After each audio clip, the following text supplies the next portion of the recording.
ನಮ್ಮ ಕರ್ನಾಟಕ ಫ್ಲಾಗ್ ಐತೆ ಗುರು ಈ ಕಾರಲ್ಲಿ. ತುಂಬ ಖುಷಿ ಆಗುತ್ತೆ ಅದನ್ನ ನೋಡಿ. ಡಾಕ್ಟರ್ ವಿಷ್ಣುವರ್ಧನ್ ಅಂತ ನೇಮ್ ಐತೆ, ನೇಮ್ ಬೋರ್ಡ್ ಐತೆ ಅಲ್ಲಿ 01 MN 123. ಸಖತ್ ನಂಬರ್ ಗುರು, ಸಖತ್ತಾಗೈತೆ.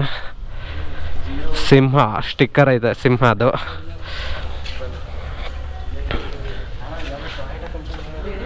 ಯಾವುದಿದು ಕಾರು? ಇದು ಯಾವ್ದು ಸಿಂಬಲ್ ಇದು? ಟೊಯೋಟಾನಾ?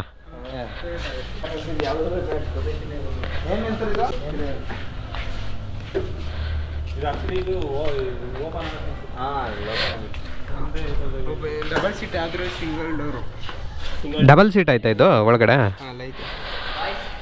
ಕಾಣ್ತಾ ಇಲ್ಲ ಗುರು. ಹಿಂದ್ಗಡೆ ಫ್ರಂಟು ಬ್ಯಾಕ್ 2 ಸೀಟ್ ಆಯ್ತಾ? Double seat. ಹಾಂ, ಇಲ್ಲಿಂದ ಕಾಣ್ತಾಯ್ತಾ? Front 2, back side 2.